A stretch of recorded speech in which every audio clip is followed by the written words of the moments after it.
rotten to the core. There's so much Donald Trump has done over the past 24 hours that is absolutely despicable. I don't want to lose sight of the fact that he claims he wasn't even briefed about the 4 American soldiers who died in Lithuania yesterday.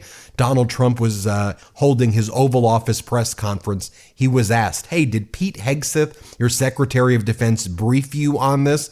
And Donald Trump cavalierly said, I don't know anything about it, and seemed not to even care. Mr. President, have you been briefed about the soldiers in Lithuania? Have you been briefed about the soldiers in Lithuania who are missing? No, I haven't.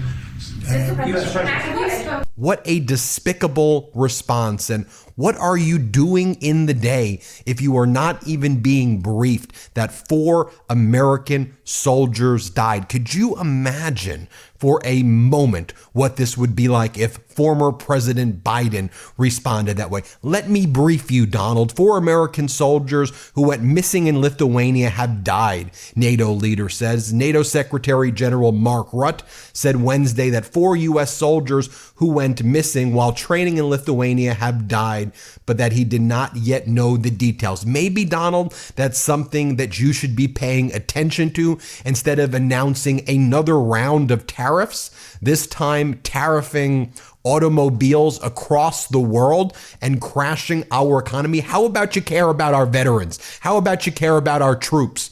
Or are you and Elon Musk too busy with Doge firing veterans, destroying and gutting veterans' affairs, engaging in a hostile takeover of our federal government, getting rid of essential services related to Social Security, gutting Medicaid, gutting the Department of Education? Oh, and by the way, your top Department of Defense officials and national security officials apparently are in text threads giving war plans to a reporter who they included on a chat called the Houthi chat, destroying our national secrets, while, by the way, one of your envoys who was on that chat was in Moscow. More on that in a bit, but we're also learning that Hegseth, Walz, Gabbard have also their private data and passwords easily accessible online. Der Spiegel wrote an incredible article here about how private data and passwords of these senior U.S. security officials were found online. Also, from Daniel Buckeslaw, he explains how Michael Waltz's Venmo was public until moments ago, and it's full of reporters, public, full of journalists. You know how Michael Waltz, Donald Trump's national security advisor, is like, I never met before Jeffrey Goldberg. Remember what Jeffrey Goldberg, the editor-in-chief of The Atlantic, who was included on those text threads, said? It didn't surprise me that Mike Waltz would include me on something, but to be included on this, why? Because clearly Waltz is a source for people like The Atlantic. It has lots of reporters, even on his Venmo. Let's talk about the tariffs. Yesterday, Donald Trump said that he was putting 25% tariffs on all automobiles across the world. He says basically with no exceptions. As the Detroit Free Press writes, tariffs threaten to cut U.S. auto sales by 700,000 in 2025 amid recession uncertainty. Also, the price of a vehicle will now likely go up $5,000, $10,000, $15,000, which for all purposes means vehicles are not going to be sold, and that's going to further tank the economy. I'm going to do a whole other video about how Canadian Prime Minister Mark Carney rightfully says this is a direct attack on Canada, and others across the world are feeling the same. Now, when you turn on your phone or when you turn on the internet in the morning, whereas you used to get headlines under former President Biden like the American economy is the envy of the world, new records being set in the Dow and the S&P and NASDAQ, GDP hits record growth, America energy independent, 50,000 infrastructure projects going up, America defeating China in the race for green energy and world economy. When you would get now you get headlines like this, Business Insider. Here's how far stocks could drop if a full-blown recession strikes. And yesterday was a disaster for the market, and who knows what today is going to hold as yet another day of Trump's chaotic and disastrous policies take effect. But yesterday, Donald Trump was asked, hey, Donald, the NASDAQ is down 2% at close. The S&P was down 1%. And Donald Trump's like, is that today? Is that today? What are you doing with your day? Like, actually, what the hell are you doing? And on these auto tariffs, we saw obviously the NASDAQ 100 go down 2% at close, S&P 500 down 1%. What are you concerned about that market reaction? Today? Yes, sir. I didn't say that. I want to see the jobs. I want to see that'll all take care of itself. That could take care of itself in 1 day, 2 days, or 1 week. I mean, this guy knows nothing about nothing and seems not even to care. He's asked about Signalgate, by the way, and what's his response? It's a witch hunt. I think this is a witch hunt. Yeah, those text threads with the reporter, bad reporter, fake news, witch hunt. Sir, also, what's your response to Republican lawmakers who have said today that your administration should take more accountability and not downplay what's happened with Signal that we've seen in these messages today? Well, I don't know about downplaying. The press upplays it. I think it's all a witch hunt. That's all. I think it's a witch hunt. I wasn't involved with it. I wasn't there, but that's your response to everything. This is a witch hunt. That's a witch hunt. Y'all just could take accountability, fire the people who were involved, make sure this never happens again. But no, this is how you conduct business. You put classified information on Signal text threads and then blame the reporter you put into the chat. Here's, by the way, the moment where Donald Trump announced the 25% tariff. And this is very modest. And what we're going to be doing is a 25% tariff on all cars that are not made in the United States. If they're made in the United States, there's absolutely no tariff. We start off with a 2.5% base, which is what we were at, and we go to 25%.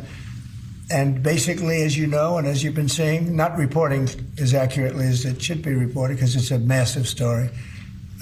Business is coming back to the United States so that they don't have to pay tariffs. And I think. But folks, the Trump regime wants to distract. So what do? They send cosplay dog killer Homeland Security Secretary Kristi Noem to El Salvador. So she goes in front of the concentration camps there with the prisoners in El Salvador, mostly all from El Salvador, though the U.S. kidnapped migrants and sent them to this concentration camp. More on that in a moment, and more on the big court ruling there from the D.C. Circuit Court of Appeals. But here, Kristi Noem, watch her watch. Look at her watch. She appears to be wearing a $60,000 Rolex as she stands in front of the concentration camp in El Salvador with the people from El Salvador, or whoever else is in there. And she's like, look, we got them. We got the terrorists. Look at the terrorists back there. Here at CCOT today and visiting this facility. And first of all, I want to thank El Salvador and their president for their partnership with the United States of America to bring our terrorists here and to incarcerate them and have consequences for the violence that they have perpetuated in our communities. As Adam Parkamenko goes, Kristi Noem's desperate stunt exploiting foreign prisoners for political fear-mongering. I want to talk about some of the migrants quickly that the United States kidnapped and sent to concentration camps in El Salvador. We're learning a lot about their identities. Here's a new report from Mother Jones reporting that one of the men sent to concentration camps in El Salvador is Neri Alvarado, who was working in Dallas as a baker. An ICE agent told him, in his place where he's a baker, they were questioning all men with tattoos. Neri has an autism awareness tattoo to honor his 15-year-old brother with autism. And on that basis, they claimed he's Tren de Aragua, and they sent him to concentration camps in El Salvador. You'll look at this, no due process at all. He had an autism awareness tattoo. Remember I told you the story over the weekend about Andres, who is the gay makeup artist and hairstylist. You see him right there on the right. And he's by the way, all these people are asylum seekers here lawfully under asylum rules and laws, waiting on court appearances, kidnapped by America, by the Trump regime, and sent to concentration camps. Andres not a gang member, not Tren de Aragua. He was sent to concentration camps in El Salvador.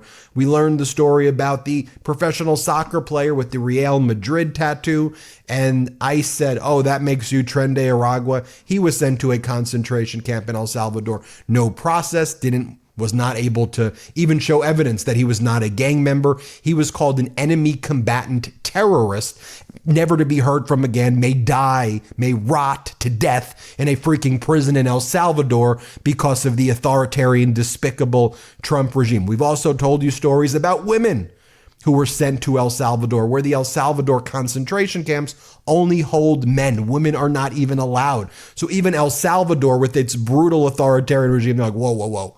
We can't take the women. And we've seen some declarations filed by women talking about their horrific travel, where they were told they were going to Venezuela and they were sent to El Salvador. So early yesterday, the Washington, D.C. Court of Appeals, the D.C. Circuit Court of Appeals, in a 2-1 ruling, upheld the district court Judge Boasberg's ruling enjoining an injunction blocking the Trump regime from sending more people to El Salvador concentration camps without providing some form of due process. So Trump appealed to the D.C. Circuit. He lost. They upheld Judge Boasberg's ruling. And all Judge Boasberg said is, look, I'm not even getting into the issue of whether the Alien Enemies Act was properly invoked. Assume it was properly invoked, even though we're not in the War of 1812, World War I, or World War II. Those were the only other times the Alien Enemies Act war powers were ever invoked. So he goes, I don't even need to decide, was this a war? And Trump claiming we're at a war, hybrid warfare with Venezuela. He says, we still have to determine if the people being sent to the concentration camps in El Salvador are actually Tren de Aragua terrorists or not. So you have to provide some process to let them prove that they're not, and court should be able to oversee that. The D.C. Circuit Court of Appeals agreed with that. Can I just show you some other evidence? We are a fact-based database network. So when you hear all of the spin, oh, these aren't war plans, let's just take a look at the messages for a second. Here's the group thread that Mike Walls, National Security Advisor, started. You see it right here. Houthi PC small group, right, on Signal. That looks like the chats that I have with my with the employees who work at the MeidasTouch Network. It'll be like MeidasTouch Network small group chat, videos, editorial team, right? And so Mike Walls says, team establishing a principals group for coordination on the Houthis. And then look, Michael Walls added you to the group chat, added Jeffrey Goldberg. Michael Walls added you to the group. So we see, how did Jeffrey Goldberg get added? Michael Walls added. Then you go through the chat and you see war plans, like this from Pete Hegseth, who talks about the time, dates, and locations, which planes are going to be used, F-18s, more F-18s. They talk about when the bombs are going to drop. They talk about MQ-9, second strike starts. It sets forth all of the plans in detail. Well, what does Donald Trump's chief propagandist, Caroline Leavitt, have to say about all of this? She goes, oh, this is just the media's witch hunt also. They're just trying to sow chaos and discord. But unfortunately, this is not what the Democrats in the media want to talk about. They are focused on a coordinated campaign to try and sow chaos in this White House. And this has been the most successful first 2 months of any administration ever, which is exactly why they are doing this. We are not going to bend in the face of this insincere outrage. Utterly, utterly despicable. We'll keep you posted every step of the way here on the MeidasTouch Network. Hit subscribe. Let's get to 5 million subscribers.